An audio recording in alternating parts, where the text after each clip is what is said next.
왼쪽부터 영수, 영호, 영식, 영철, 광수, 상철, 경수까지. 그리고 이제 영숙부터 시작을 해야지. 영숙 씨는 박재정 씨의 헤어지자 말이에요. 여기서 이제 영숙님의 등장은 아주 잦은 웃음에서부터 시작돼요. 이별의 아픔을 담아낸 노래를 배경으로 연신 호쾌하게 웃으며 입장. 이거 되게 의미심장하다. 이별의 아픔을 담아낸, 이게 의도한 건 아니겠죠. 이별의 아픔을 담아낸 웃으며 입장. 약간 저 웃음이 이별의 아픔을 담아낸 웃음이라는 것처럼, 그런 걸 암시하는 것처럼 괜히 느껴진다. 아니, 웃는 연습을 하는 건 아니었던 것 같고, 그러니까 어제의 영숙님의 삶과 오늘 갑자기 너무 확 바뀌어 있는 게 아닌가. 그 전날까지는 영숙님이 약간 좌절 혹은 어떤 무기력에 빠져 있다가 낯소리를 하고 나간다고? 내가? 그러면 게 아닌가 싶은 마음은 있어요. 그러니까 이게 자막에서도 영숙님을 여러모로 지금 주인공으로 가리키고 있는 것 같아요. 여기에서도 이제 이별의 아픔을 담아낸 웃음 같이 느껴지는 그런 자막부터, 이건 의미심장한 게 아니라 이건 살짝 디스 아니야? 자신감 한도 초과, 넘치는 자신감. 옛날에 야 너 공주병이냐? 너 왕자병이냐? 그 말이 범주를 생각하면 그게 나르시시스트거든. 공주병, 그게 자기애선 성격 장애잖아. 이 자신감 만땅도 아니고 자신감 한도 초과면 한도를, 야 도를 넘치는데? 지나치네. 도가 지나쳐. 약간 이런 느낌이란 말이지. 그래서 지금 일단 이게 어떤 유쾌한 그런 표현인지 아니면 진짜 어떤 빌런을 가리키고 있는 건지는 일단 보자고요. 영숙님이 그냥 유쾌한 사람이고 그 어떤 상처를 딛고 유쾌함으로 스스로 노력하면서 여기에 지금 나온 분일 수도 있어. 근데 저 텍스트가 조금 어떨지는 보자는 거지. 자아도취가 심하면 자기연민이 심해질 수 있지. 보통 내가 생각하는 나와 현실의 나의 갭이 커지거든. 자아도취가 심하면 나는 대단한 인간인데 나의 현실은 그거에 굉장히 못 미쳐. 나는 이렇게 잘났는데 왜 이렇게 불행한 일이 겹쳐서 나의 현실이 이렇게 부족할까? 이렇게 이제 흘러가니까 그 프로세스에 따라서 자아도취가 심하면 자기 연민이 심한 케이스가 많을 수 있지. 그래서 영숙님을 마중 나왔던 영수, 이렇게 이제 두 사람의 인연이 시작인가요? 영수가 영숙에게 확 끌리는 것 같긴 하던데, 영숙님은 그 웃음이 이제 굉장히 넘쳐나고요. 이제 계속 웃는 영숙님을 반갑게 맞이하면서 이동을 합니다. 이렇게 티 없이 밝은 기운을 몰고 온 영숙. 누구보다 평탄한 인생을 살아왔던 만큼 생각도 못했던 이유. 영숙님은 굉장히 기대를 받았고 평탄한 삶을 살았다는 거는 기대만큼 또 서포트를 받았고 너무나 안전한 곳에서 살아왔던 사람일 수도 있어요. 솔직히 영숙님의 이 결혼사를 들어보면 안 믿길 정도로 조심성이 없다고 해야 되나? 진짜야? 저게 말이 돼? 라는 생각이 솔직히 들거든요. 실은 그만큼 안전한 곳에서 살았던 게 아닌가 싶어요. 그만큼 그러니까 그 공부도 잘하고 운동도 잘하고 이쁘고 그랬던 사람이었기 때문에 뭐 나에게 어떤 불행한 일은 닥치지 않을 거라는 막연한 환상이 있었을지도 모르지. 나는 뭘 해도 잘 되고 세상은 나를 중심으로 돌아가. 나에게 어떤 주어지는 일은 다 운명적이고 다 세상은 나를 이뻐해. 나는 신의 축복을 받고 있어. 그게 지금 가졌던 생각이 아닐까 싶기도 해요. 그러니까 근데 그건 이해는 해. 왜냐면 진짜 아름답고 그리고 얘기를 들어보면 재능이 넘치는 사람이거든. 근데 어떻게 보면 그 재능이 넘치기 때문에 그냥 세상이 한편으로는 나를 위한다라는 그런 자기 중심의 사고에서 벗어나지 못했던 거지. 그래서 뭐 이혼 가정이 하나도 없고 그래서 부모님도 화목하게 잘 살고 딸을 기대하는 부모, 딸이 잘 되길 바라는 부모고 다 잘 흘러갔던, 그래서 전 남편과 만난 거는 고등학교 선후배로 만났어. 이거를 들어보면 이게 영숙님은 굉장히 운명론자였던 것 같아요. 예를 들어서 이 좀 거친 삶을 살았던 사람은 누군가가 이렇게 나한테 다정하게 대하고 이러면 이 사람이 이 새끼 지금 뭐 나한테 얻어먹을 게 있나? 이렇게 생각을 하지. 그런데 그냥 행복하고 아름답고 세상이 나를 중심으로 돌아가는 사람은 누군가 나한테 다가오면 그 다가오는 사람에게 내가 끌렸어. 그러면 이건 운명이라고 생각해버리는 거지. 역시 세상은 나를 중심으로 돌아가고 이렇게 운명이 나에게 다가오는구나. 그러니까 지금 이 사례도 고등학교 때 후배야. 고등학교 때 후배가 미국 유학을 갔다가 와가지고 10년 만에, 고등학교 때는 그닥 뭐 알고 지내거나 사귀거나 친한 사이는 아니었어. 근데 고등학교 후배가 10년 만에 와가지고 여기서 누나 오늘 나랑 사귀자. yes or no 이런 거야. 10년 만에 고등학교 때 알던 연하의 남이 누나 오늘 나랑 사귀자라 해서 당일날 사귀었어. 이것까지는 그래 그렇다고 쳐요. 그럴 수 있어. 사람이 뭐 처음 만난 날 그 마음에 갈고 이럴 수 있어. 그래서 이 10년간 혼자 마음에 담아뒀다는 이 말에 이건 운명이구나. 10년간 나를 사랑하는 이런 선재 같은 남자. 지금 선재를 만난 거야 지금. 10년간 나만 사랑했던 그런 선재 같은 남자라고 생각한 거지 지금. 그러니까 지금 영숙님 입장에서는 하루 만에 사귀었다. 우리가 봤을 때는 뭐야 하루 만에 어떻게 저렇게 또 마음을 열었어. 근데 영숙님은 10년간 나를 사랑했던 그 10년의 세월을 생각한 거야. 그래서 고백 그날 우리 누나 사귀자. 오케이. 그리고 집으로 데려가서 술을 먹었어. 집으로 데려가서 술을 먹는 거를 아빠가 보고는 나쁘지 않아 보이더라. 나쁘지 않은 애 같더라. 라는 말을 듣고 3일 후에 결혼하자고 했어. 그러니까 만나고 사귀고 3일 만에 우리 결혼하자 이런 얘기가 오고 갈 수 있거든. 근데 그거를 진짜로 결혼 플레이를 잡아서 결혼으로 가는 거는 그래도 솔직히 6개월은 지나야지. 아니 솔직히 사귀고 처음에 3일 차에 너무 좋아요. 우리 결혼할까 이러면은 그래요 결혼해요. 하지만 진짜로 결혼은 생각 안 하잖아. 그냥 나중에 하겠거니 정도는 생각하잖아. 나 그래서 이 말을 들을 때 그냥 결혼하자 얘기만 난 줄 알았어. 근데 그게 아니고 혼인신고를 했어. 신혼부부 전세 자금 대출을 위해서 혼인신고를 먼저 한 거야. 그래서 신혼을 한 2주 정도 상견례 신혼생활 결혼생활 없어.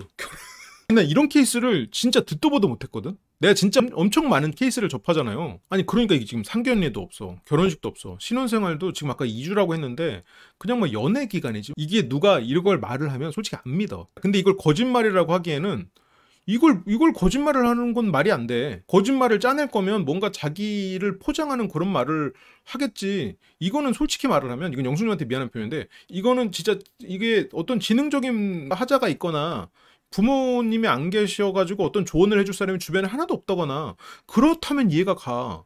그냥 이렇게 들었을 땐. 근데 아니야.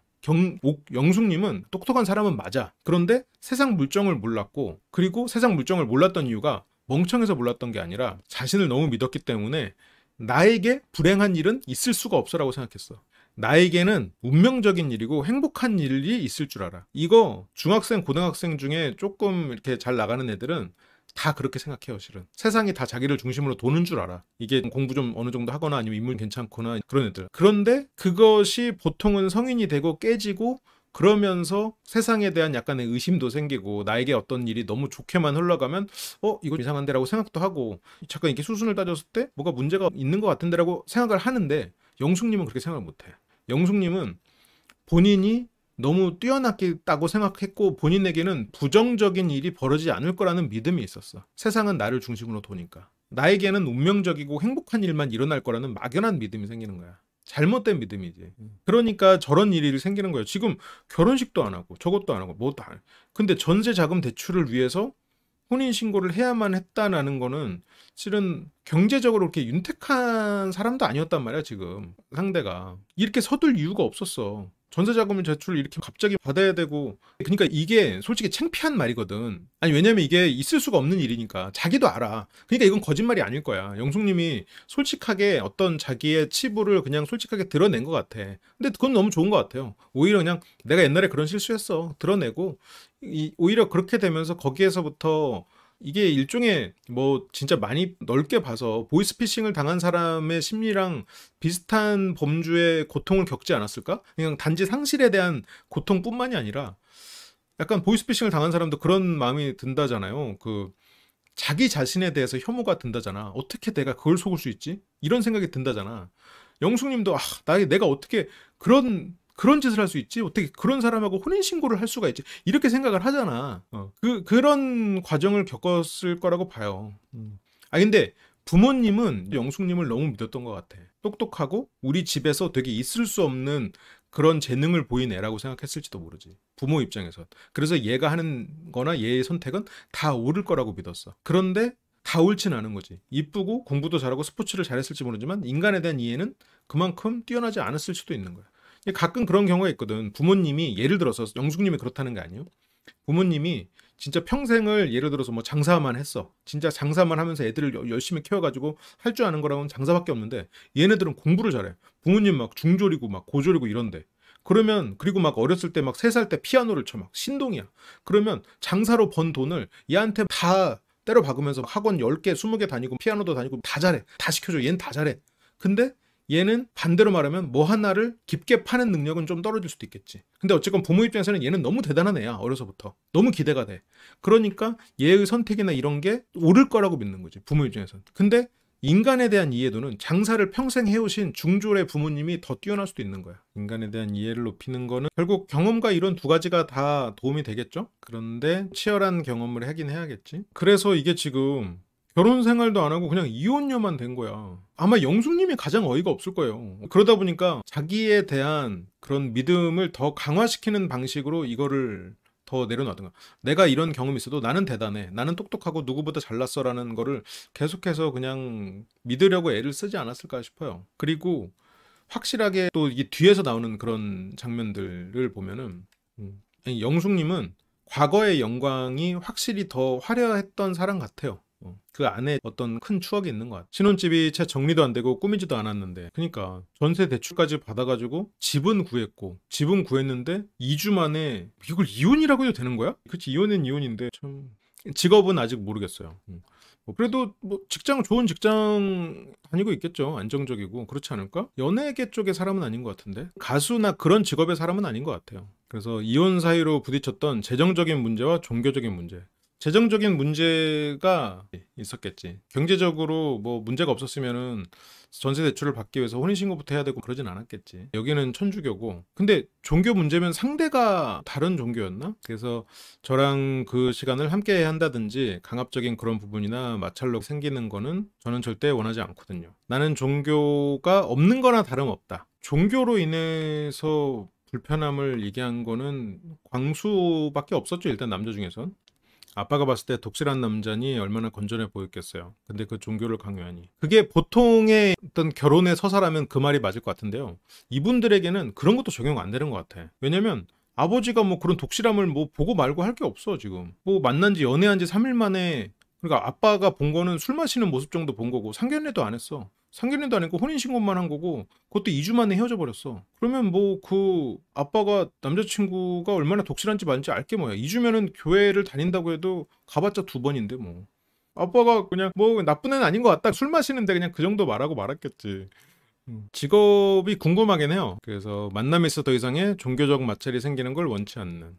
그러면 전에 종교적 마찰은 본인의 종교 때문에 그랬었나? 3일 만에 결혼을 하고 2주 후에 헤어졌는데 애티튜드를 건전하다고 봤다면 그 아버지가 어른스럽지 못한 가벼움이 있는 거지. 2주를 봐도 이 사람에 대해서 지금 알까 말까인데 3일 본 애가 지금 혼인신고를 했어. 아닌가? 그 후 좀 더 했나? 어쨌건 뭐 2주 신혼밖에 없으니까 만약 그랬다면 아버지가 잘 모르는 거지, 사람을. 그렇게 판단하는 어른은 원래는 별로 없죠. 그래서 참 내가 한 지금 3일 지켜봤는데 진짜 종교적으로 독실하구나. 그런 어른은 없을 것 같은데. 만약 그랬다면 이상한 거야. 이게 진짜 3주라고 해도 이상하거든. 영숙님을 이게 객관적인 시선에서 보지 말고 부모 입장에서 생각해야 돼.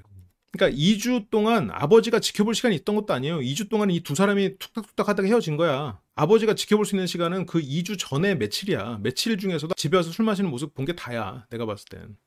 지금 상견례도 안 하고 그냥 두 사람이 적극적으로 밀어붙여가지고 믿고 대단하다고 여기는 딸이니 또 딸이 이렇게 또 주장을 하니까 그래 뭐 네가 원한다면 네가 옳게 받겠지라고 생각하면서 된 게 아닐까? 성인이면 부모의 허락 없이 결혼할 수 있죠. 부모가 뭐 아빠가 좋아했고 난 오히려 그것보단 뭐 이거는 오히려 몰라서 이렇게 됐나 싶기도 해요. 부모가 몰랐지 않았을까? 아니야. 모르겠다. 전세 대출이 여기서는 관건인가? 그래서 본인의 매력 포인트. 근데 여기서 외적인 모습도 훌륭하지만 본인이 생각했을 때 내면이 더욱 멋있는 사람 같다. 자기애가 높은 편이라 자기애는 굉장히 높은 것 같아요. 고등학교 선후배고 10년 만에 만나서 초고속 결혼이면 30 언저리. 아 그러겠네. 28, 30 뭐 그 정도 했겠다. 이게 부모 입장에서 저거를 아무리 확신이 들었다고 해도 저런 결혼을 오케이 할 수 있을까? 이게 딸에 대한 너무 확고한 믿음이 있었던 걸까? 이걸 허락하는 부모님이라는 그림이 잘 안 그려져. 몰랐을 것 같긴 하는데 모른다는 게 또 말이 되나? 또 어쨌든 결혼이라는 거고 일전 전세 대출이라는 이렇게 또 큰 돈이 오고 가는 일인데 또 부모가 모른다는 게 말이 되나? 또 싶기도 하고 뭘 해도 약간 찜찜한 느낌 있지. 어떤 가설도 찜찜한 그런 느낌이 좀 있어요. 그러니까 이게 어쨌건 자기애는 굉장히 높은 거 인정. 청순하기도 하고 귀엽기도 하고 털털한 성격에 섹시하기도 하고 똑똑하기도 하면서 백치미도 있고. 청순하다. 성격이 청순하다는 건가? 순수하다는 뜻인가? 순수한 면이 있다? 순수하고 귀엽고 털털하고 섹시하기도 하고 그리고 똑똑하기도 하면서 백치미도 있고 똑부러지는 성격인데 약간의 헐랭이 기질도 있어서 내가 이번에 나오는 책에도 있는 내용인데 대조 기법이에요. 화법으로 대조 기법을 쓰면 많은 사람들이 자기 얘기라고 수용할 가능성이. 근데 그거를 자기 설명으로 쓰고 있으면 이거는 조금 문제가 있긴 한데. 예를 들어서 약간 이런 거지. 제 책에도 있는 똑같은 예시인데 가족들과 사이가 굉장히 좋을 때가 있지만 굉장히 불편해가지고 마음이 무거워지는 그런 때가 있군요. 라고 하면은 안 그런 사람이 없잖아. 이렇게 대조 정보를 뿌려버리면 대부분의 사람은 내 얘기 같게 느껴. 사람을 좋아하고 사람이 그리울 때도 있지만 그와는 다르게 사람이 불편하고 혼자 있는 시간이 중요하다는 그런 생각이 들 때도 있군요. 이렇게 뿌려도 다 자기 얘기 같거든. 근데 이렇게 대조 효과를 자기를 묘사하면서 쓰고 있다는 게 이게 조금 특이하네요. 특이하네. 주변인이 본인을 솔로인 줄 알고 이성 소개해주려고 할 때 이혼, 결혼 사역 고백 타이밍을 누구한테 언제 해야 된다고 생각하세요? 소개해주는 사람? 아니면 소개받을 사람? 소개받을 사람한테는 사귀로 했을 때? 아니면 결혼 전? 누구에게 언제 어떻게 고백하는 게 좋을까요? 그러게. 영숙님 입장에서는 자기가 돌싱이라는 거를 어떻게 밝히지? 이거를 그러니까 영숙님 입장에서는 되게 묻고 가고 싶겠다. 없던 일로 하고 싶겠다. 여기에 있는 12명 중에 가장 자책이 심하고 후회하고 있을 사람이 영숙님이잖아. 상황으로만 보면, 정황적으로만 따지면. 그러니까 내가 잘못해서 상처가 난 건 뭐 그렇다고 쳐도 내가 지금 똑같이 돌싱이라는 소리를 듣는데 나는 지금 뭐 한 게 없어. 말 그대로 근데 서류상으로는 빼박인 거야. 여기 돌싱으로 나오시는 분들 중에는 혼인신고를 오히려 안 한 분들도 있었어. 그런 사람보다 나는 더 확실한 돌싱이란 말이야. 그래서 가가지고 2주만 좀 어떻게 좀 봐주면 안 될까? 2주인데 어떻게 그냥 도싱 정도로 안 될까? 리을이라도? 뭐 안 되잖아. 그러면 영숙님만큼 가장 후회를 깊게 했고 그리고 자책을 했을 만한 사람이었거든. 2주는 어떻게 봐줘하려고. 못쏠기수에 2주 연애하신 분도 나왔는데 2주 연애해도 못쏠로 쳐주더만 어떻게 2주인데 어떻게 무승부로 해주면 안 될까? 그러니까 이게 내가 스스로가 자책을 하지 않기 위해 과거의 나의 영광을 계속해서 되새기면서 자기의 멘탈을 잡고 있는 상황일 수도 있어요. 그게 몇 년간 계속 흘러온 거지. 근데 그만큼 또 힘들었단 얘기지. 그렇게 따지면 그만큼 고통이 컸다는 얘기지. 근데 진짜 이번에 또 돌싱길수에서는 그런 마음을 가져야 돼. 이분들 정말 용기 내서 나오신 분들이고 정황상으로 봤을 때 가장 큰 후회와 자책을 많이 할 사람이라는 거지. 근데 물론 이제 그 안에는 뭐 몇 년간 살면서의 어떤 뭐 고통 그런 거랑은 다른데 그거를 그냥 정황상으로만 따져봐. 자책을 많이 했을 것 같잖아. 근데 지금 영숙님한테는 자책 느낌을 못 받겠잖아. 그럼 그거 어디 갔어? 극복을 했을 수도 있지. 그럼 어떻게 극복했을까? 지금 여기에 자소서를 쓴 것처럼 난 대단해. 난 그래도 내 가치는 대단해. 난 이렇게 뛰어나는 사람이고 과거에 모든 동네 사람들이 대단하다고 여겼던 사람이고 나는 항상 반장만 했던 사람이고 나는 고등학교 때 인기 만땅이었던 그런 사람이고 그렇게 과거의 영광 속에 스스로를 회피시켜놓고 그 후회와 자책을 이겨낸 건가 싶기도 해요. 이게 지금 자소서가 너무 과하니까. 자소서를 이렇게 많은 내용을 공개한 건 처음이죠. 그러니까 이렇게 부분적으로 공개했던 적은 몇 번 있었는데 똑똑하기도 하면서 백치미도 있고 공부를 잘하니까 똑똑하고 근데 세상 물정에 대해서는 또 백치미고 어떤 남들이 그냥 당연히 알만한 거 모르고 세상 물정이나 이런 거에 약하지 않았을까. 똑부러지는 성격인데 약간 헐랭이 기질도 있고 무효가 될 만한 사유가 있을 때 무효가 되는 걸로 알고 있어요. 강강약약 강한 사람한테 강하지만 약자를 챙겨주고 친데레 내 사람은 세심하게 챙기는 모습. 그러니까 영숙님은 그 학창 시절에 굉장히 리더십도 있고 주변에 기대를 많이 받는 똑똑하고 뛰어난 인재였던 거는 맞는 것 같아요. 그러니까 원래는 되게 좋은 사람인 것 같아. 톡 쏘는 말투 속 다정다감함과 많은 표정들, 맑은 눈빛과 애교. 맑은 눈빛은 너무 추상적이다. 주변 사람들이 이렇게 말해줬겠지? 여기 있는 이런 칭찬들을 영숙님에게 이렇게 쭉 풀어주면 영숙님 굉장히 좋아하시겠네요. 사람 조심해야 되는데. 이렇게 좀 외적으로 영숙님의 허들을 외선을 통과하는 정도의 사람이 지금 이런 어떻게 보면 이게 지금 여기 있는 글이 굉장히 영숙님을 객관적으로 평가하는 것처럼 보이지만 이 글을 누군가에게 누군가를 유혹할 때 이 사람의 당신에겐 이런 매력이 있어요 저런 매력이 있어요 라고 어필을 할 때 쓸 법한 문장들이야. 그 타인을 유혹할 때 칭찬할 만한 이 사람의 자존감을 높여주면서 칭찬할 만한 문구지 자기를 어필할 만한 문구는 아닌 거야. 이게 영숙님이 조심해야 되는 포인트 같은데 이 사람을 내가 진짜 유혹하려고 마음을 먹었어. 그러면 내가 외적인 모습에서 일단 예선은 통과해야겠지. 솔직히 통과 못해도 돼 처음에. 근데 뭐 이렇게 같이 얘기를 하다가 영수님은 진짜 외적인 모습은 솔직히 더할 나위 없지만 내면이 진짜 빛나는 사람이네요. 이게 그냥 청순하다고만 생각했는데 아까 뭐 이렇게 뭐 술하는 거 보니까 귀엽기도 하고 또 이런 모습 보니까 또 털털하기도 하고 되게 챙겨주고 싶은데 그런데 또 이렇게 섹시함까지 있으니까 내가 마음이 안 흔들릴 수가 있겠어요? 이렇게 탁 읊어버리는 거야. 이런 거를 지금 이 문장을 이렇게 말하듯이 탁탁탁 읊으면 이거는 실은 작업 멘트들이거든. 그러니까 이게 자기를 표현하는 멘트라기보다는 작업 멘트로 쓰기에 좋은 문장들이야. 그런 포인트들이야. 영숙님이 그런 걸 모아서 쓰지는 않았겠지만 그런 작업 멘트가 먹히는 이유는 그런 말들을 사람들이 듣고 싶어 하기 때문이거든. 약자를 챙겨주고. 그래서 지내면서 쭉 보다 보면 아니면 대화를 같이 나눠보면 근데 되게 재밌고 매력 있는 사람일 거라고 생각 들어요. 이 사람의 자신감 멋있는 부분이 있다고 생각해. 근데 이게 어쨌건 나도 편견일 수 있는데 어떤 과거의 상처를 감추기 위한 아니면 그걸 극복하기 위한 방법이었을 수는 있을 것 같아요. 그래서 저에 대해서 그냥 알지 않을까? 내 장점에 대해서 자신감이 넘치는데요. 제가 플러스로 PR을 할 필요는 없다고 생각해요. 누구 PR을 해놓고 늦었나요? 이미 HOT로 읽은 순간 끝났나요? 그러면서 이제 영호가 이 정도면 학창시절에 이제 보통 사람은 아니야. 이러면서 이게 영호님이 저게 칭찬으로 한 말인지는 모르겠어. 근데 분명히 술자리에서는 어떤 재밌고 저렇게 자신감 있고 이러면은 솔직히 그 부분 이렇게 맞춰주면서 이 사람이 원하는 그런 칭찬들 들려주면 실은 마음을 얻기가 수월한 편이죠. 실은. 원하는 게 뭔지 딱 드러나잖아요. 솔직히 영숙님이 원하는 거는 아까 자소서에 있던 문장을 말로 잘 만져가지고 그때그때 적재적소에 들려주면 영숙님의 마음을 얻는 거는 뭐 그쵸. 그게 영숙님이 가진 자신감인지 결핍인지 둘 중에 하나일 거란 말이지. 그래서 몸매 예쁘지, 똑똑하지, 잘 나가지, 학교에서 알아주지. 여기서 점점 자기가 자랑을 계속 이렇게 쭉 연달아 하기 위해서 계속해서 머릿속에서 아이디어를 짜내는데 그게 재밌는 게 몸매 예쁘지는 현재야. 똑똑하지도 현재지. 과거에서부터 이어지는 거야. 잘 나가지. 그런데 여기서 잘 나가지에서 이미지를 떠올리는데 잘 나가긴 잘 나가는데 학교에서 알아주지야. 학교가 어디 학교야? 지금 설마 선생님인가? 아니면 늦가기 학생이야? 그게 아니라면 과거의 영광을 얘기하고 있는 거야. 과거에는 영숙님 분명히 잘 나갔을 거예요. 그 똑똑하고 운동도 잘하고 진짜 그 학교에서 되게 유명하고 그리고 부모님의 어떤 확실하게 그 치맛바람이 있다고 본인 표현도 했었잖아요. 그러니까 그런 어떤 후방 지원이 빵빵하기 때문에 선생님들도 더 주의 깊게 봤을 거라고. 그러니까 분명히 영광을 누렸을 거란 말이지. 근데 지금 나이가 있잖아. 지금 30대 중반보다는 더 됐을 건데 거의 이제 그거를 지금 학교에서 알아주지 동네에서 알아주지 이게 생각해보면 내가 대단한 사람으로 출발했다가 과거의 영광과 주변 사람들의 인정이야. 그렇게 지금 얘기가 쭉 나열되다 보니까 계속 그쪽으로 흘러가잖아. 주변 사람들에게 인정받던 과거의 영광이야. 그런데 주변 사람들한테 인정받던 과거의 영광을 한순간에 무너뜨렸지. 그 경험이 영숙님 인생에서 큰 고통이겠지.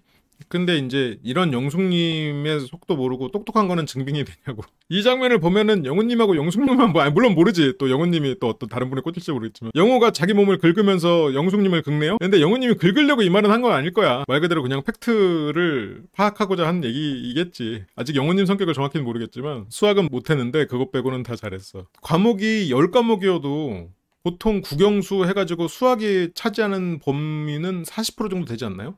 얼굴은 못생겼는데 얼굴 빼고는 다 이뻐. 약간 이런 느낌이잖아. 이게 공부를 잘했으면 국영수를 잘했어야 되는 거 아니야? 그래서 항상 학교 회장이었고 동네 애들한테 유명하지. 또 같은 얘기 또 나오고 있지. 아까 학교 얘기와 동네 얘기가 지금 또 나오고 있지. 그리고 사교육의 끝판왕. 한 달에 학원을 13개에서 15개. 굉장히 부모 입장에서 엄청난 매몰 비용이 들어간 자녀고 그리고 여기서 또 중요한 거는 그만큼 부모 입장에서는 기대가 컸던 아이야.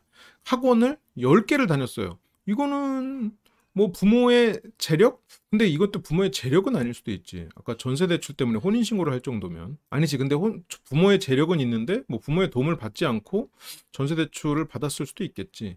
이게 학원을 많이 갔다라는 거는 이 돈을 많이 쓴 걸 증명하는 거지. 공부를 많이 했다는 걸 증명할 수도 있겠지만 그치 시도 횟수 자체가 잘한다는 근거가 되진 않지. 발상이 조금 신기하지. 발상이 독특해. 저거를 이게 술에 취해서 그랬을 거야. 근데 이 상황에서는 맞아. 대화 맥락도 들어봐야 돼. 맞아. 이것만 가지고 판단할 수는 없지. 그러니까 부모님이 욕심이 있으셨던 것 같아요. 영숙님이 부모님의 시각으로 봤을 땐 너무 대단한 사람으로 보였을 것 같아. 너무 대단한 딸. 나는 못했던 걸 어린 나이에 뭐 일주일 만에 피아노를 쳐? 야, 이건 천재다, 천재. 우리 집에서 천재가 나왔다. 이런 평가를 영숙님은 어렸을 때 받았을지도 몰라. 그러다 보니까 어마어마한 기대를 받고 그렇게 됐을 수도 있겠지. 그래서 이렇게 사기 캐릭인데 여기에 스포츠까지 잘해. 그야말로 미친 캐릭터라고. 그렇게 이제 영숙님이 등장을 했고요. 근데 운동 좋아하고 운동 센스가 있을 수 있겠지. 뭐 어떤 전문적인 그런 운동까지는 아닐 거고. 근데 일단 재밌는 캐릭터가 등장했다. 앞으로 굉장한 활약이 기대된다.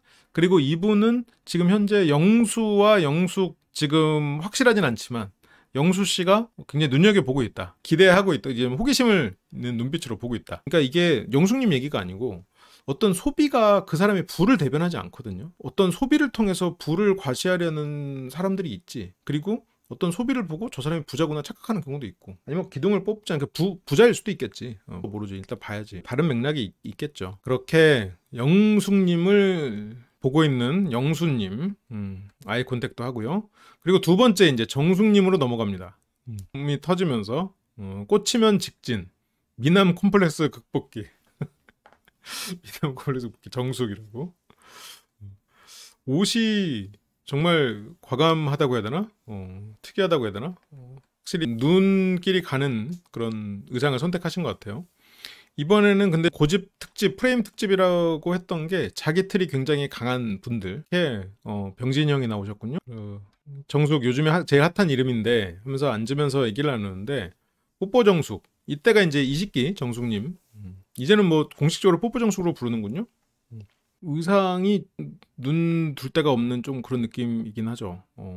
근데 여기서 친구들이 다 말렸는데 이거 입지 말라고. 근데 저는 이게 너무 딱 꽂혀서 보라색이. 나는 내 맘대로 할 거야 하고 입고 나왔대요. 근데 이게 뒤에서 이제 인터뷰를 보면은 이게 좀 체중 감량에 성공을 하신 것 같아요. 그래서 내가 살 빼면 저 옷 꼭 입어야지라고 생각을 했던 것 같아. 그러니까 이게 옷 자체가 하나의 동기부여자 목표가 됐기 때문에 저거를 이제 고집을 했지 않았을까?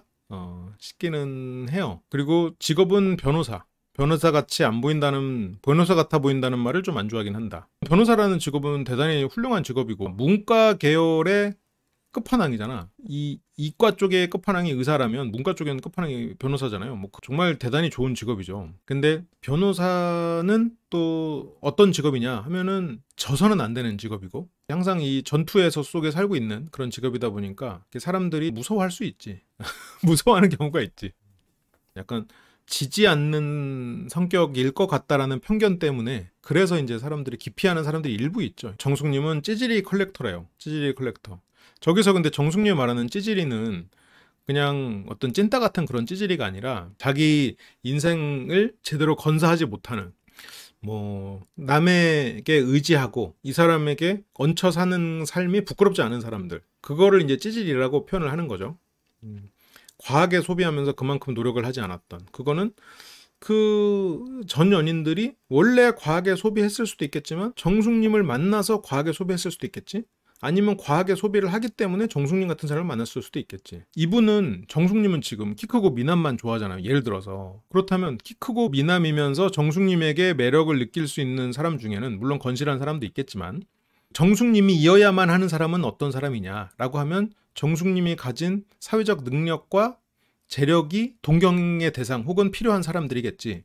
그렇다면 재력과 능력이 없는 사람이어야 정숙님에게 더 매력을 느끼겠지. 왜냐면 잘생기고 키 큰 사람은 어차피 대안이 있는 상황에서 강력하게 정숙님에게 꽂혀야 되는 거잖아요. 정숙님이 필요해야 되는 거잖아. 다른 대안이 있음에도 불구하고 정숙님에게 꽂혀야 돼. 그러면 정숙님에게 뭐에 꽂혀? 정숙님은 문과계의 끝판왕 변호사라는 직업이니까 재력과 능력을 갖춘 사람이지. 그러면 재력과 능력이 없어야 이 사람한테 꽂히겠지. 그러니까 이게 찌질이 컬렉터라기보다는 결국은 정숙님의 성격이죠. 정숙님의 선택이지. 그래서 이제는 반대되는 분들을 만나고 싶습니다. 근데 여기서 잘 생각해야 돼. 반대를 잘 생각해야 돼. 얼굴과 키가 뛰어나고 능력이 없던 사람의 반대는 뭐야? 얼굴과 키가 뛰어나고 능력이 좋은 사람이 아니에요. 반대는 뭐야? 남편은 얼굴과 키가 100점, 능력이 빵점이었잖아. 그럼 반대는 뭐야? 얼굴이 빵점, 능력이 100점. 이게 반대잖아. 얼굴이 빵점을 골라야 반대지. 얼굴과 키가 빵점. 뭐 빵점이면은 안 좋은 쪽으로 아웃라이어를 골라야, 그래야 반대되는 사람이지. 근데 과연 그거는 이제 봐야죠, 이제. 여기서 반대되는 분들을 그 능력적이고 찌질하지 않은 사람 이렇게 반대를 생각하면 그건 욕심이고, 그 과거에 빵점 100점이었는데 빵점 100점의 반대는 100점 빵점이야. 그거를 좀 내가 말하는 반대대로 외모나 성격을 보고 좋아하거나, 그래서 변호사님이 감정 기복이 없어 그런지 정신적으로 불안한 이성들이 다가왔다. 전 남편은 자기가 좋을 때는 표현을 너무 잘하고 기복 있다 보니까 변덕도 있고 정반대로 행동하고, 철이 없는 면일 수도 있고 굉장히 감정적인 사람일 수도 있겠지. 정숙님은 뭐랄까 인상이, 변호사라는 이런 후광이 있다 보니까 이게 좀 성격이 셀 것 같은데, 그런 느낌이 드는데 실제로 정숙님의 성격은 그닥 세지는 않을 것 같아요. 이게 오히려 사람 앞에서는 그렇게 센 말을 못하지 않을까? 봐야 돼. 근데 왜냐면 그 이후에 나오는 어떤 예고 그런 부분에서 경수에게 내가 욕할 뻔했다니까 그렇게 말하는 게 지금 정숙님 같긴 하거든.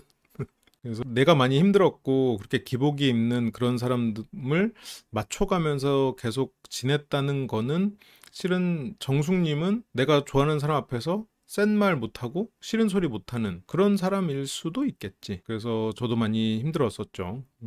근데 마음이 예전하고 다른 게 보여서 그때는 헤어졌어요. 마음이 예전하고 달라 보여서 뭔가 많은 부분이 생략된 것 같은데, 전 남편이 그래도 잘생겼나 봐요. 잘생겼겠지. 얼굴은 괜찮았어요. 하나 빠지는 애는 아니긴 했어요.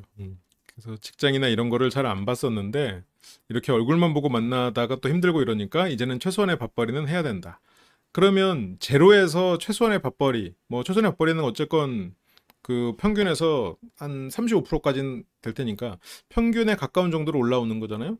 그러면 외모도 평균으로 내려야지. 이성의 호감 느끼는 포인트는 외모와 개그 코드. 이게 별거 아니지만 정말 다죠. 호감을 여기 느끼는데 지금 최소한의 밥벌이까지 하면 적당한 능력. 여기에 쉼표 적당한 능력. 이거까지잖아. 근데 저 외모도 지금 키와 얼굴, 그리고 어느 정도 운동한 개그 코드에다가 어느 정도 건실한 직장인으로서, 그러면 지금 조금 많이 바라는 느낌이 있는데, 그러면서 이상형으로 조규성을 언급했던 정숙. 조규성이 누구지? 이렇게 튼튼한 그런 건강한 딱 그런 사람을 좋아하는구나. 이렇게 남자답고 그런 사람. 키가 컸으면 좋겠어요. 아니 근데 이거는 사전 인터뷰니까 키도 포기하지 못하고 조규성에 대한 이미지도 남아있고 하지만, 이 뒤에 여기서 이제 자기가 이제 살도 지금 체중 감량도 하셨잖아요. 그렇게 한 거니까. 여기서 이때는 포기를 못했지만 낯설 숙소에 왔을 때, 이 솔로 나라에 들어오면서는 포기해야지라고 생각하고 왔을 수도 있겠지. 그래서 이제는 껍데기가 아닌 알맹이가 멋진 사랑을 하고 싶다. 그렇군요. 근데 정숙님 성격은 좋은데 고집은 셀 것 같은 느낌이.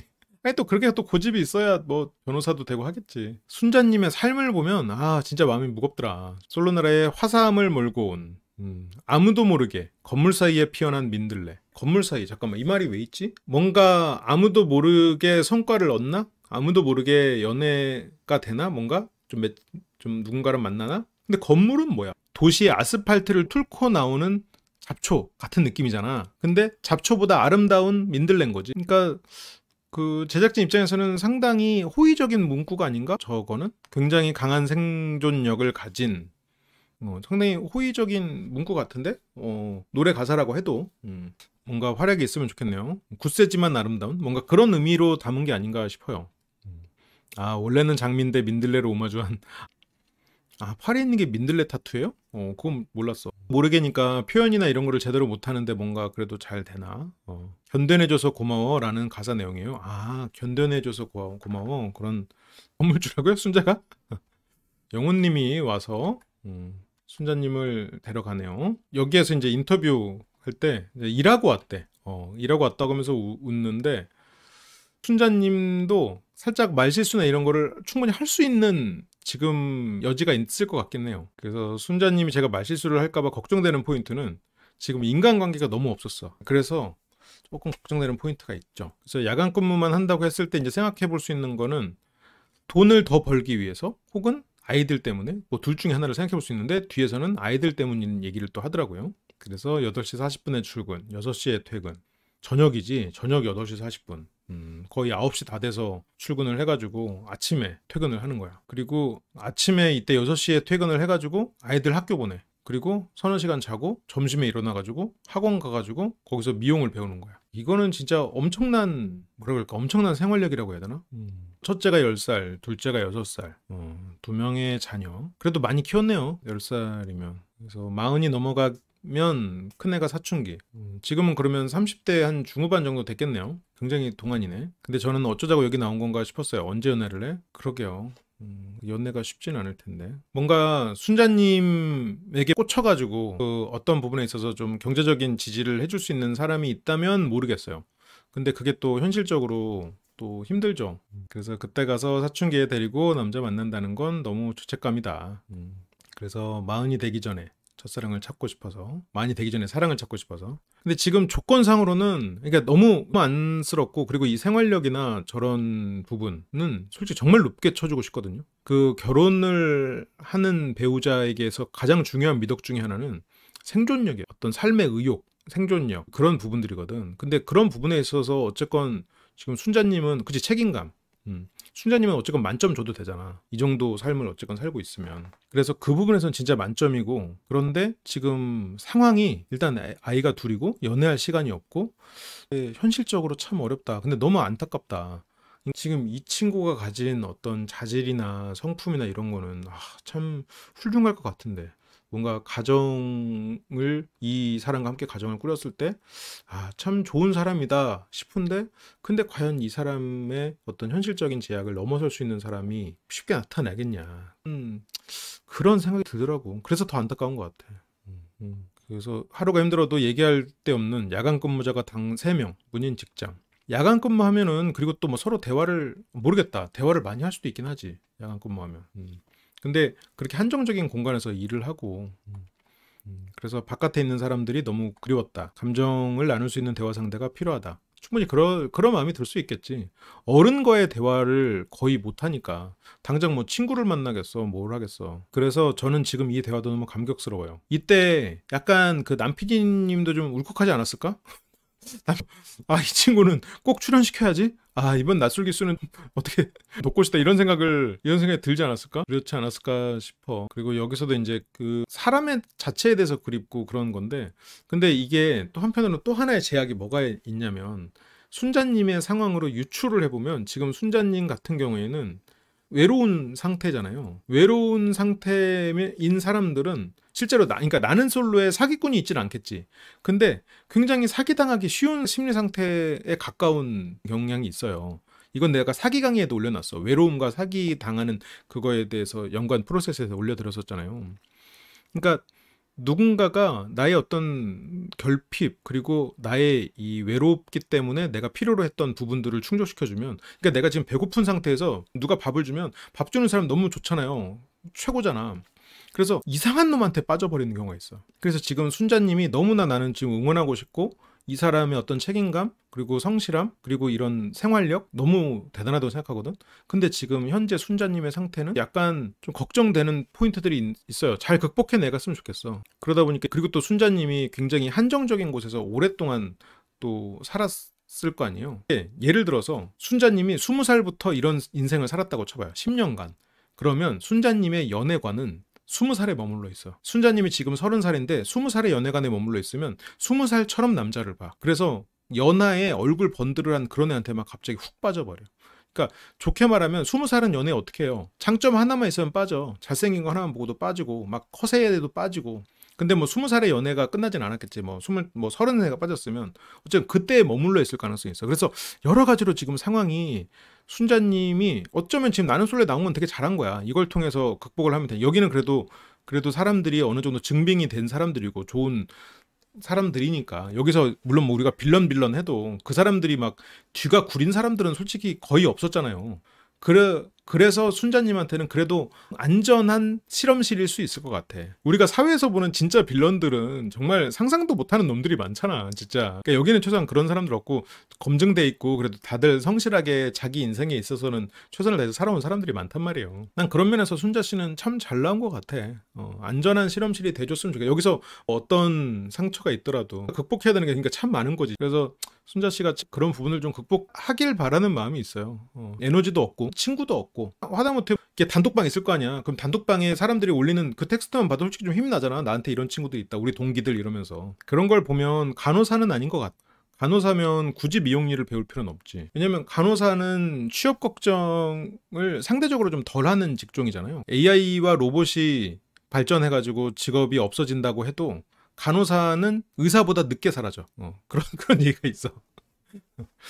그래서 결혼을 어떻게 하게 된 거냐. 25. 일찍 했네, 결혼도. 그러면 지금 순자의 어떤 연애관은 25에 멈춰 있을 거야. 25살의 사람들이 생각하는 방식으로 연애에 대해서 지금 생각하고 있겠지. 연애 6개월 하고 1년 정도 동거하고 부모님 허락하에. 이거는 솔직히 이 케이스 자체가 이상하지는 않은 것 같아요. 제가 일하고 모아놓은 돈으로 결혼 생활을 시작했어요. 그때부터도 어떤 경제력 부분을 책임을 졌었구나. 첫째 낳을 때쯤에는 처가살이를 시작했어요. 경제력이 아마 순자님 쪽에서만 있었거나 순자님이 경제적인 부분을 책임을 졌다면 아이를 낳을 때쯤에는 뭐 집세를 내기가 힘들었을 수도 있지. 그러니까 이제 그 집을 얹혀 살 수밖에 없었겠지. 그렇게 이제 7년간 결혼 생활 유지한 끝에 성격 차이로 이혼하게 됨. 7년간 유지하다가 성격 차이로 이혼했으면 둘째 아까 10살 6살 그랬지. 그러면 첫째가 7살일 때 이혼했을 거고 둘째는 7살, 그러니까 4살 때겠구나. 그 4살 아이를 두고 이혼한다는 게 참. 그리고 이혼이라는 말이 나오고 나서부터 남편이랑 오간 대화가 서로를 탓하는 말들만 주고받아서 상처가 좀 깊게 남더라고요. 이 당시에 순자님 그리고 남편 둘 다 너무 어렸을 거예요. 너무 어렸을 거야. 이 사람들이 좀 더 인생을 경험하고 결혼을 했다면 아니면 그 고비를 넘겼다면 어떻게 됐을지 모르지. 아니면 못 넘길 정도 이상한 사람일 수도 있겠지만 이혼하고 나서는 너무 힘들고. 근데 뭐랄까 이렇게 생활력이 있는 이런 사람 진짜 귀한데 이런 사람은 아까운 줄 몰라가지고 어린 나이의 남자 눈에는 순자의 어떤 그런 대단한 장점이 잘 안 보일 수 있지. 그게 진짜 큰 메리트인데. 저희 둘째를 어린이집 원장님이 다 키워주셨어요. 근데 또 귀인을 만났다. 진짜 귀인을. 둘째가 30살 때쯤 이혼을 했을 거고 원장 선생님한테 늦은 시간까지 계속해서 맡겨놨었겠네. 배우자 입장에서는 생활력, 책임감 만한 건 없는 것 같아요. 나머지는 만약 이 사람이 진짜 책임감이 있다 그러면 나머지는 참고 맞춰 가도 될 것 같아. 그래서 이혼 당시 3살이었던 둘째를 어린이집에 맡기고 그래서 다시 저녁에 데리러 가고 그런 삶을 살다가 뭔가 그 아이도 보내고 그러려고, 그러니까 아이의 등교도 하고 하려고 야간으로 시간을 다 옮겼구나. 맞아. 생활력이 없으면 뭐 이게 돈을 많이 버는 것도 소용없어. 그래서 첫째도 그렇게 유치원에서 더 오래 있고 그래서 아이들을 계속해서 유치원에 맡겨놔야 되니까 그래서 야간 업무를 했구나. 이게 순자 사정을 알고 이러면 원장 선생님이어도 되게 도와주고 막 그러고 싶을 것 같아. 지금은 시급제여가지고 벌이에는 한계가 있다고. 그래서 잠을 줄여서 오후에 학원에서 미용 자격증 취득. 대단하다. 이런 상황에서도 또 꿈을 꾸고 새로운 시도를 하려고 하고 이러는 게.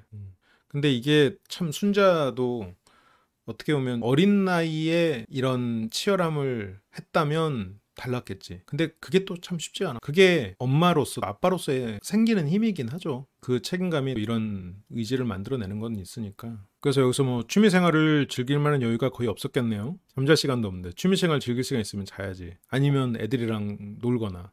저는 사랑이 받고 싶고 여자로서 대해줄 남자가 필요한데 지금 외로운 상태야. 그럴 때는 실은 항상 조심해야지. 내가 누군가를 사랑하는 마음이 내가 사랑하는 건지 내 외로움이 그 사람을 필요로 하는 건지 실은 구분이 잘 안 되거든. 솔직히 저는 혼자 살기 싫거든요. 그쵸? 사랑만 주던 그녀가 이곳에는 사랑받을 수 있기를 이라고.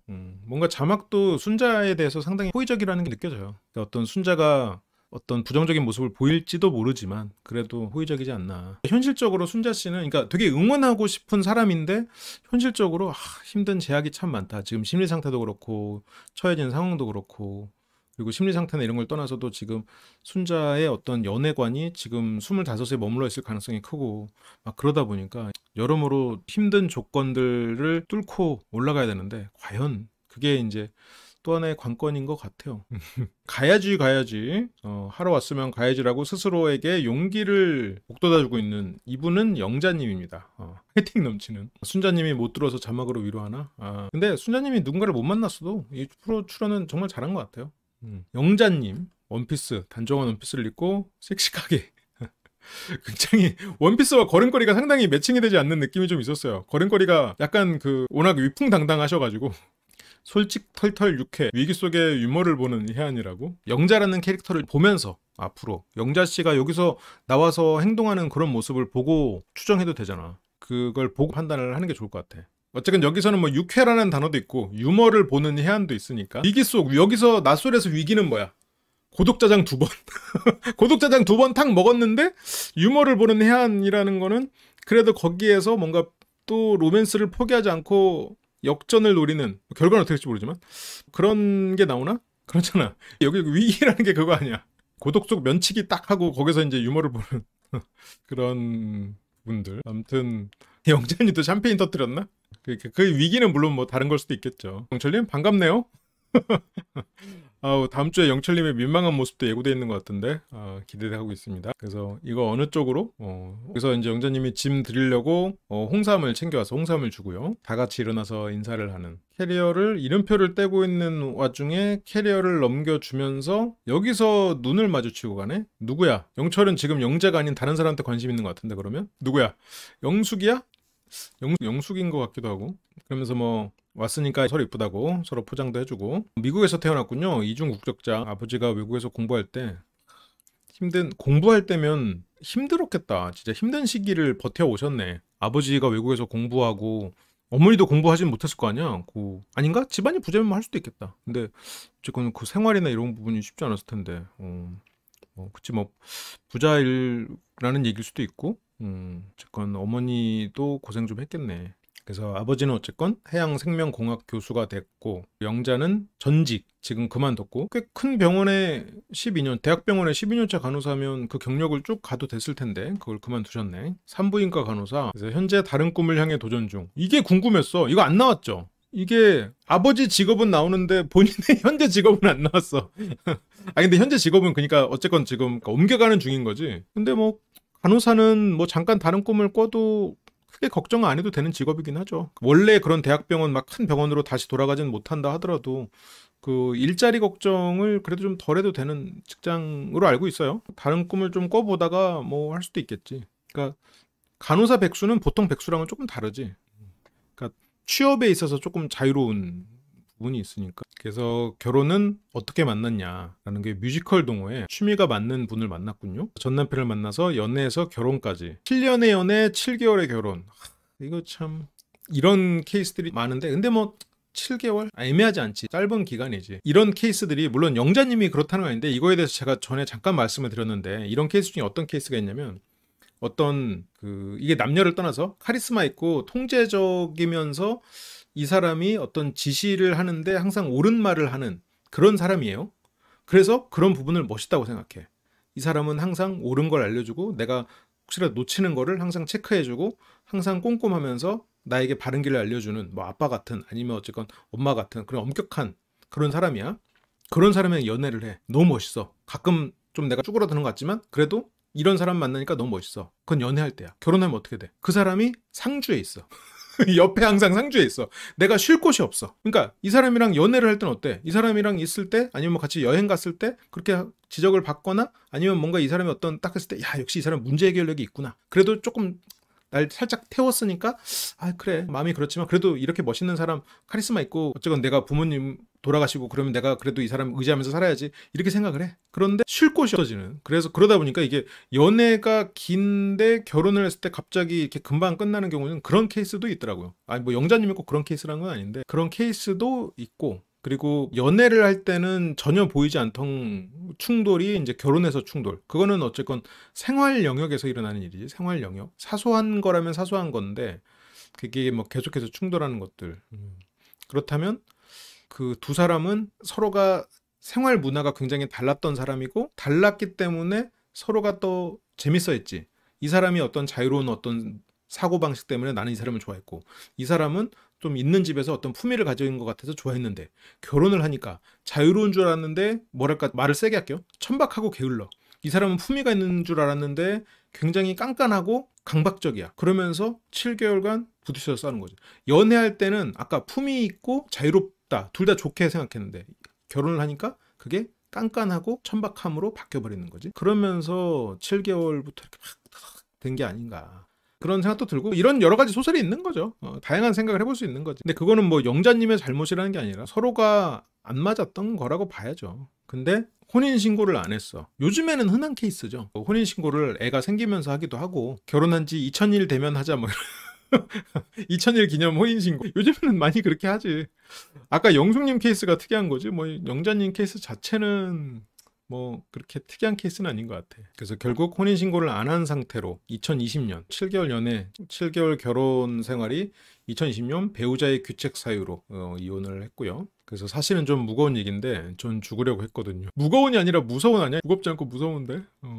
그래서 자존심에 너무 큰 상처를 입게 됐어. 그러니까 그게 영자님은 내가 이런 수모를 겪고 이런 모습을 세상 사람들에게 알리느니 죽겠다. 그러니까 이게 너무 비장한데? 맞아. 자존심이 강하면 보란듯이 이겨내서 똥밭에서 굴러내도 거기서 어떻게든 버텨내고 하는 거지. 영자 씨도 보면은 엘리트 집안에 성공한, 그러니까 뭔가 의지를 가지고 그 고난을 극복한 아버지, 그런 멋진 아버지잖아요. 아마 영자님도 그런 성격이 있는 것 같아요. 뭔가 고난이 있어도 이겨내야지. 약한 소리 하지 마. 가는 거야. 약간 이런 사람일 거 아니에요.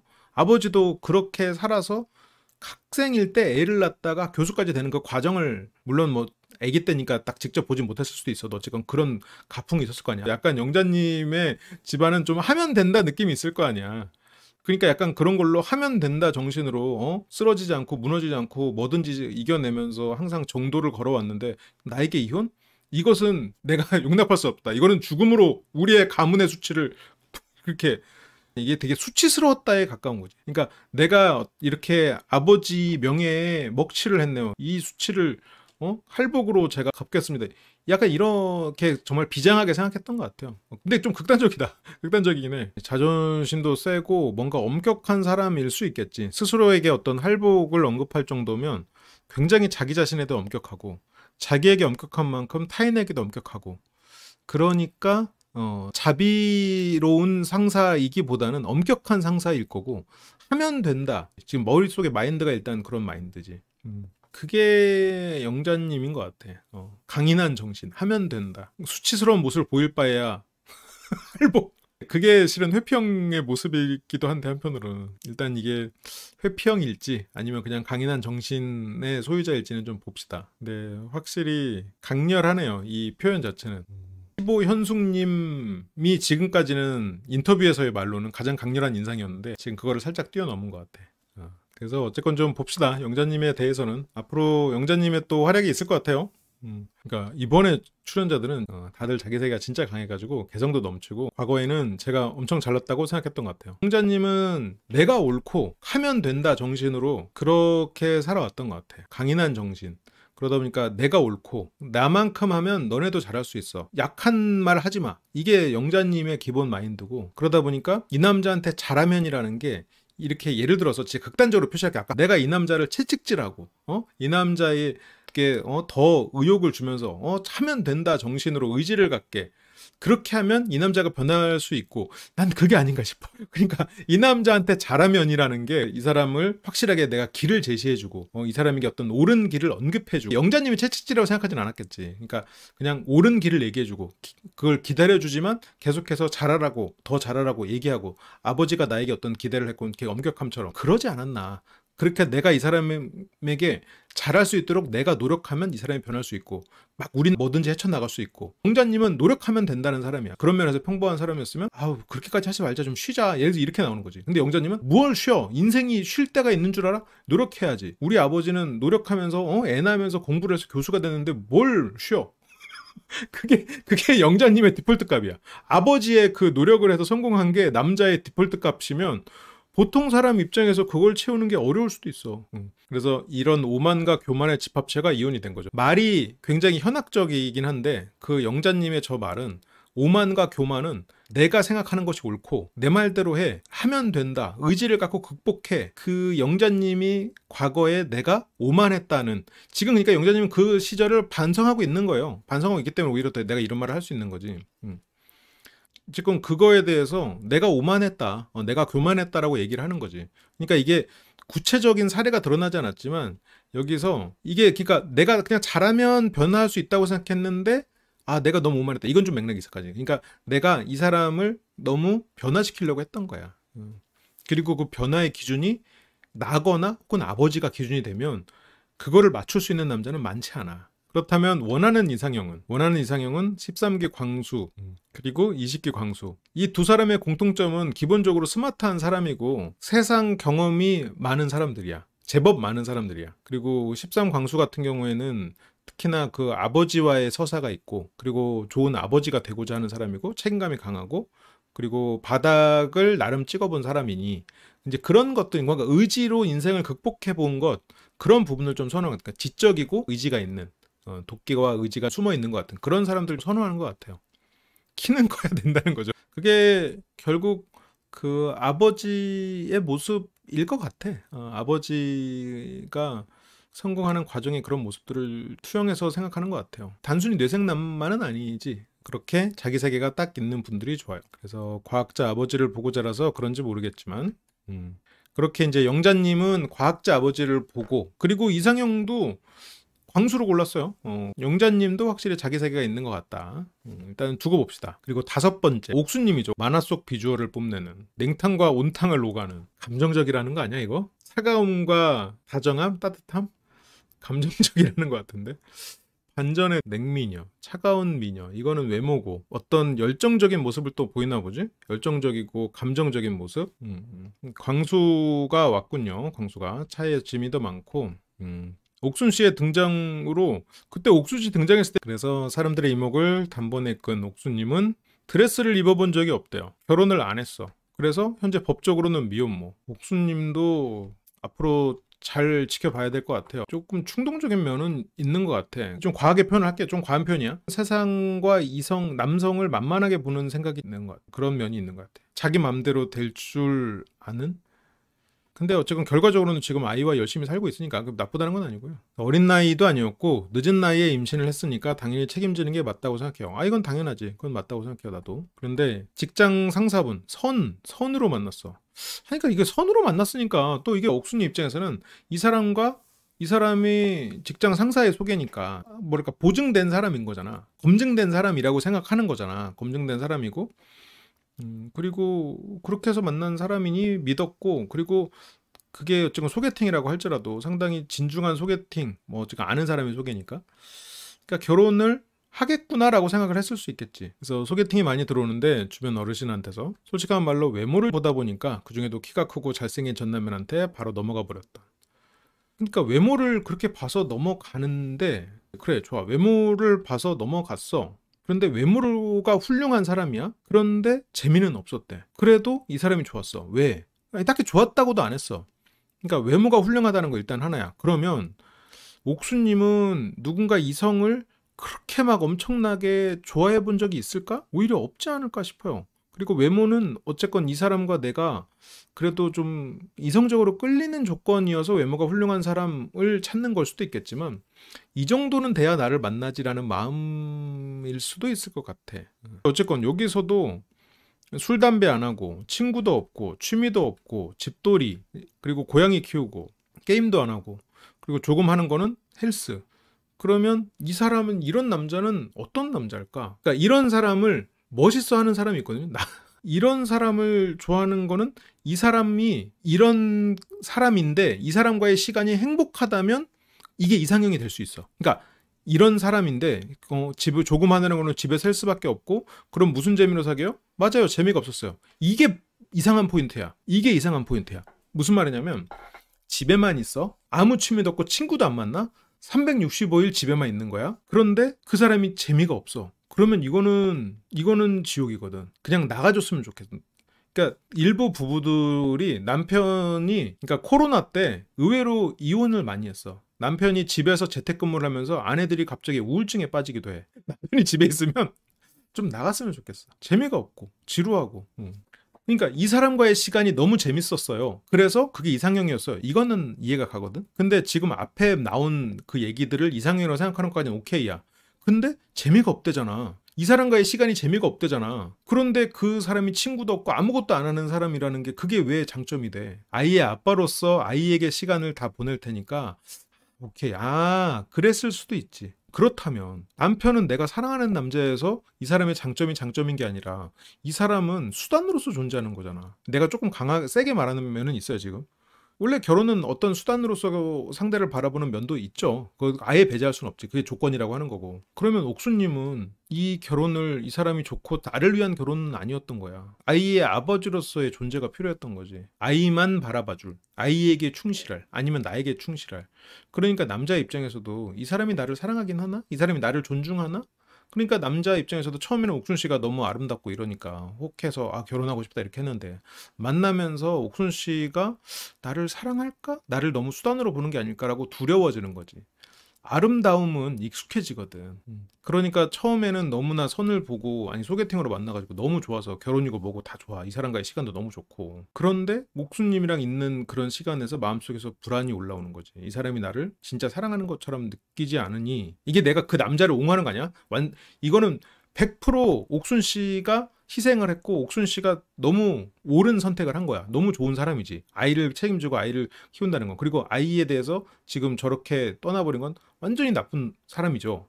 그런데 어쨌건 그 남자의 입장에서 생각을 해보면 옥순 씨와의 결혼은 하고 싶지는 않았을 거야.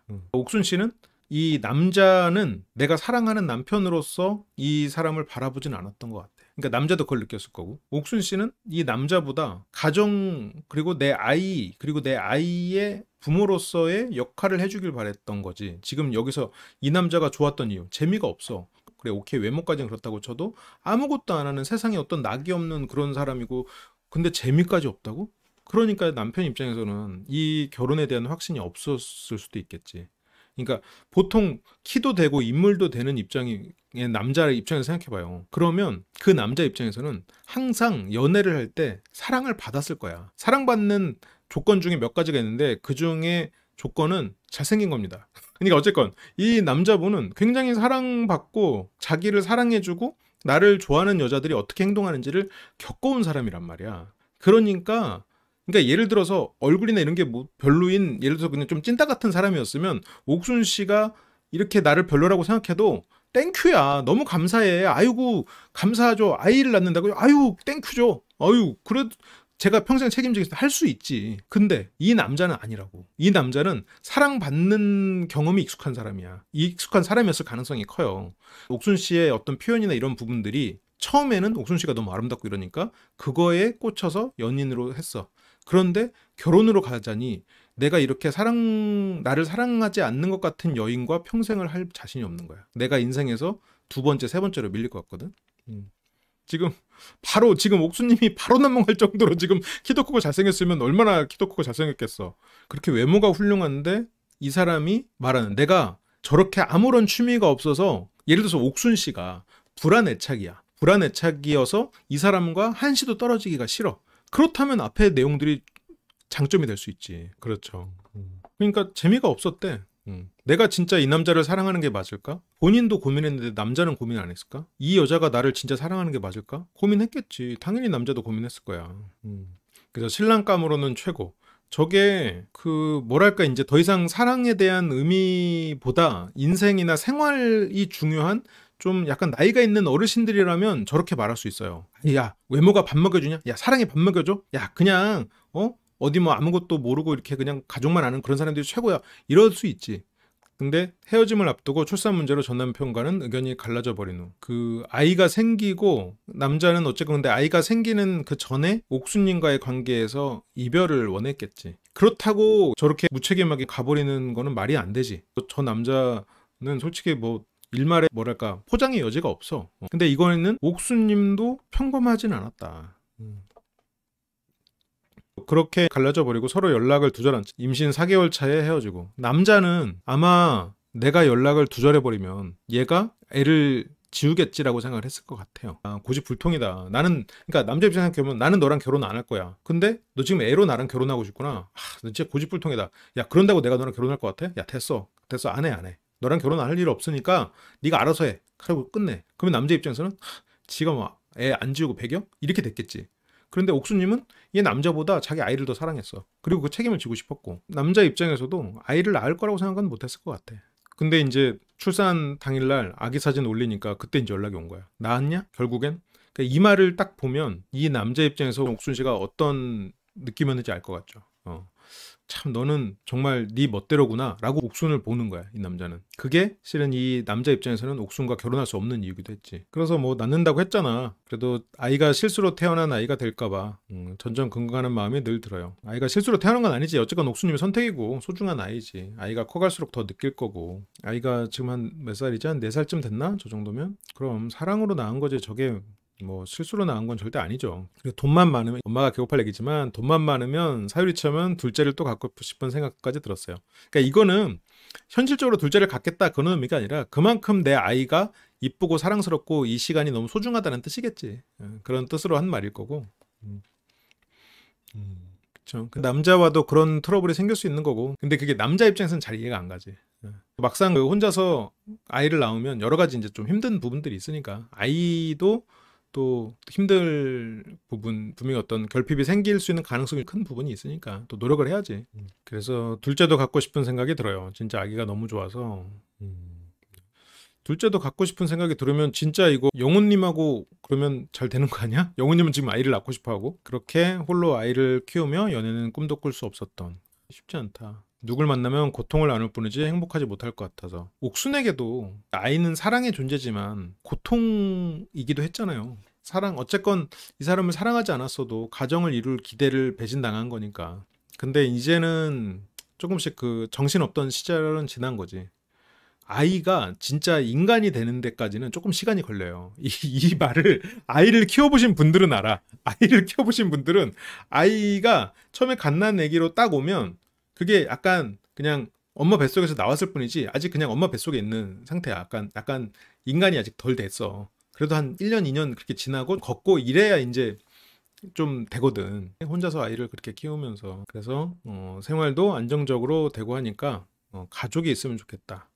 이것도 옥순 씨가 남편을 존중하고 그러겠죠. 그런 부분을 조금 더 존중하고 감정적으로 스스로가 안정적이 되면 훨씬 더 지금 미모라는 그런 무기를 더 효과적으로 쓸 수 있지 않을까 싶어요. 지금 미모라는 엄청난 무기가 있기 때문에 다른 부분에 있어서 내가 약한지를 몰라. 옥수님은 뭔가 내가 어떤 감정적인 헌신이나 배려 그리고 상대를 존중하고 상대의 자존감을 높여주고 그런 것도 조금 가족을 이루려면 필요할 것 같긴 해. 이번 여자분들 역대급일 것 같아요. 평 좋을 것 같아라고 지금 수근수근 거리고 있어.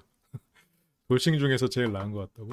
돌싱이 제일 나은 것 같고 역대급 돌싱 등장으로 설레는 그런 상황이고 이제는 이제 현숙님의 등장을 했고 현숙은 청순 스타일이었나요? 지금까지 긴 생머리와 페미닌 룩 결혼도 공부 같았더라면 엉뚱한 8차원 엉뚱한 8차원이라는 말이 살짝 좀 걸리지 엉뚱한 4차원도 아니고 8차원? 4차원의 더블이네? 중국어 유튜버였다고요? 오 그래? 왜 8차원일까? 여기도 뭔가 활약이 있나 봐요. 상철님이 이제 와서 들어주고요. 현숙님은 굉장히 밝아요. 굉장히 밝고 난 그래가지고 아이들을 가르치는 분인가 싶기도 했어. 그렇게 이제 굉장히 수줍어 하면서 그렇게 왔네요. 여기서 웃으면서 이름은 보여줘. 수줍으니까 막 안녕하세요 말을 못하는데 이렇게 해서 엄청 다 이쁘다고 이름은 현숙이고 어린 시절은 어디서 컸냐 라는 거에 고등학교 졸업하자마자 중국 그러니까 중국어 유튜버일 수도 있을 것 같네요. 그런 거 보니까 어떻게 보면 너무 확실한 증거가 있네. 이번 남자분들은 별로라고. 대련대학 학사 석사까지 언어학 박사까지 박사과정 1년 후 자퇴를 했네. 그리고 때마침 밀려왔던 결혼에 대한 갈망 2022년 1월 얼마 안 됐네요. 그쵸? 얼마 안 됐고 소개로 만나서 1년 넘게 연애를 했는데 지금은 절대 안 믿겠지만 성실해서 결혼 준비를 했는데 프로포즈 받은 날 임신까지 했고 이것까지 보면은 뭐 이상할 게 하나도 없는데 외박을 또 하루밖에 안 했고 그러니까 외박도 하루밖에 안 했고 받을 프로포즈도 받았고 1년 정도 사귀었으면 그냥 솔직히 결혼으로만 따지면 그냥 노멀한 사연이잖아. 여기는 아기 얼굴이 나왔네. 현재는 이제 두돌된 그런 아이를 양육 중이고 그래서 결정적인 이혼 사유였던 전 남편의 채무 빚이 16에서 16개라는 게 난 저게 무슨 말인가 싶어요. 수년 전부터 빚이 있었으면은 아예 빚이 없다고 속였고 16억 대출이 있으면 실은 오히려 걱정 안 해도 되긴 해. 그 사람은 16억을 대출을 받을 만큼 대출을 해줄 만큼 은행에서 인정을 해준 사람이니까. 그러니까 이혼하고 나서 사람 보는 눈이 생긴 것 같아요. 아 그래? 근데 이 현숙님의 이 이혼 사유는 마지막까지 제대로 밝혀지진 않을 것 같아. 약간 좀 궁금한데 또 이렇게까지 또 알 필요가 있나 싶기도 하고. 그래서 인생에서 제일 잘한 게 이혼이다. 근데 이게 만약, 그러니까 그 사람이 그냥 사기를 쳤던 건지, 아니면 다른 자산이 많아서 그거는 뭐 빚으로 생각하지 않았는데 그걸 기점으로 두 사람이 싸움이 되면서 어떤 뭐 성격 차이도 드러나고 이러면서 서로가 오해가 쌓이면서 이별이 된 건지. 근데 뭐 후자라면 뭐 현숙님이 알았겠지. 이때 정인님 등장이죠. 앞으로 정인님 활약이 굉장히 기대돼요. 정인님. 사랑할 사람을 다신 찾지 못하면 어쩌죠? 마침내 사랑의 기회를 잡아도 망쳐버리면 어떠죠? 정인님의 스타일이 워낙 화려해가지고 뭐 하시는 분인가 궁금해. 왜냐면 정인님의 삶이랑 이게 어떻게 연결되는 거지? 그게 좀 궁금하거든? 결혼 생활도 꽤 오래 했고, 그리고 서초동에 살다가 지방으로 가가지고, 그걸 답답하지 않게 여기고 살았었어. 그리고 이혼을 하면서 다시 살았는데, 그러면 인생에 있어서 공백기도 있었을 텐데, 그러면 지금 현재 뭘 하고 있을까도 궁금하고, 정희 씨는 어쨌건 지금의 어떤 이런 자기를 표현하는 이런 강렬함이 있잖아. 강렬한 어떤 뭐라고 그래야 될까? 어쨌든 저런 자기를 표현하고 싶은 저런 의지, 그리고 자신의 어떤 미모와 그리고 어떤 화려함, 근데 그런 것들을 다 가정을 위해서 쓰면서 살았을 거란 말이죠. 그 남편과 결혼을 하면서. 그리고 이혼을 하면서 이제 좀 자유를 얻었겠지. 그래서 뭐 데프콘은 모델 아니냐 예상을 했는데, 이렇게 범상치 않은 오라. 새롭게 써내려갈 드라마, 사랑꾼 도시 여자. 새롭게 써내려갈 드라마. 정인님의 삶은 정인님이 생각하는 대로 이루어지지 않았을 것 같아. 지금 뭐 화려함과 담백함을 기준으로 하면 정인님은 어쩌면 화려한 사람이었을지 모르지. 서초동에서 삶은 사람들에게 인기도 많고 화려하고, 근데 결혼하면서 담백하게 살았을 거야. 거기서 또 그 행복을 느끼고. 근데 그 정인님 마음속의 화려함이 너무 뭐랄까 커져서, 그러니까 갈 곳을 잃어서 화려함이 외면받아서, 그치, 정인님의 마음의 화려함에 대한 욕구가 외면받아서 걔가 나중에 터져 나왔겠죠. 그래서 경수님이 등장을 하는군요. 경수님. 마지막의 이름 예상하지 못했던 정이죠. 정이는 어떤 사람일까? 인터뷰 땐 더 화려해. 23살에 만나 25세 결혼. 이렇게 뭐랄까 눈에 띌 정도로 화려한 사람이 23살에 결혼을 해가지고 시댁에서 결혼 생활을 했으면 뭐 아무리 편하게 해주는 그런 시댁이라고 해도 조심스럽지. 결혼을 위해서 자기의 화려함을 이제 숨기고 사는, 저는 이분을 보면서 그분도 살짝 떠올랐어요. 그렇게 화려하고 아름다운, 그리고 그렇게 끼가 있는 사람이, 끼라는 그런 사람이 그렇게 자기의 어떤 걸 다 죽이고 사랑만을 위해서, 가족을 위해서 사는, 내가 아닌 삶을 살았던 시간 동안 계속해서 모여온 게 이혼하고 나서 터져 나왔겠지. 논밭만 있는 데서 살았대. 거기서 앵두 따먹고 이런 거에 반해서 너무 화려하고 그리고 그런 인기의 중심에 있었었나? 23살의 정인님은 그 사람들의 중심에 있었겠지? 그래서 10년간 결혼 생활 끝으로 성격 차이, 해결 방식도 다르고, 여자들은 해결해 주길 원하는데 참아 이런 식으로 하면 힘들고, 자존감도 낮아졌고. 너무 장가연 부부가 떠오르는 묘사들이 좀 있는 것 같아. 그래서 아이를 가진 후에 2번이나 이렇게 아이를 가졌는데 그때마다 체중이 급격하게 불었었고, 우울증도 그 당시에는 많이 왔고, 그래서 지금은 이제 극복을 했다는 얘기죠. 전 진짜 강한 여자가 아니거든요. 이혼 전엔 살림만 하던 여자였는데 자꾸 그렇게 안 보시니까 저는 현모양처가 꿈이에요. 그러니까 이 정인님 마음에는 그 화려함과 담백함이라고 표현을 할까요? 그 두 가지의 욕망이 굉장히 다 크게 자리 잡고 있는 것 같아요. 그 10년간 아이와 함께 커오고 결혼 생활을 했던 그 행복했던 순간에 그 논밭만 있던 걸로 대표되는 그런 담백한 현모양처인 그런 삶도 굉장히 행복했지. 근데 정인님 내면은 굉장히 화려하고 사람 중심에서 딱 눈길을 끄는, 또 그게 필요한 사람이기도 하고, 그 안에서 이제 밸런스를 잘 맞춰가면서 살아야겠네. 나이 계산해 보면 40세라고요? 그래? 아니지. 왜 40이야? 아까 뭐야? 23세 만나서 25세 결혼했잖아요. 그리고 남자 그 아들이 17이잖아. 25 더하기 17을 해야 되는 거 아니에요? 그러면 42잖아. 그리고 거기서 뭐 임신 출산 이렇게 하면 43이지. 43살이지. 40이라고 해도. 그래, 너무 동안이어가지고 헷갈릴 수밖에 없어. 그래서 정리가 취미고, 화날 때도 청소하고 정리정돈 자격증도 있어요. 그러니까 시집살이를 10년간 했겠죠. 아니 뭐 10년까지는 아니어도 그렇게 이제 하면서 그 안에서 방관하는 남편에 대해서 한 해 한 해 지쳐갔겠지. 근데 이제 그래도 남편 자체가 나쁜 사람은 아니고 아이들 키우면서 노력하면서 살았을 거고. 그렇게 이제 수납 전문가 자격증도 땄군요. 힘들게 아이들 키웠고 열심히 샀고 돈만 벌려고 열심히 살았고 달려왔고. 사업하시나? 뭐 하시지? 그래서 나를 예뻐해주고 자존감 물려주는 남자를 만나고 싶다. 그러면 집에서 뭔가 며느리로서 그리고 엄마로서 그렇게 살아왔고 자존감을 올려주지 않는 그런 자존감 올려주지 못했던 그런 남편에 대한 아쉬움이 있었지 않았을까 싶긴 해요. 그렇게 14명이 모두 모였습니다. 진짜 이번에는 정말 어벤져스일 수밖에 없겠는데? 라이브 다시 보기 멤버십이 되시면 더 풍부한 분석과 리뷰들을 풀버전으로 다시 보실 수 있습니다.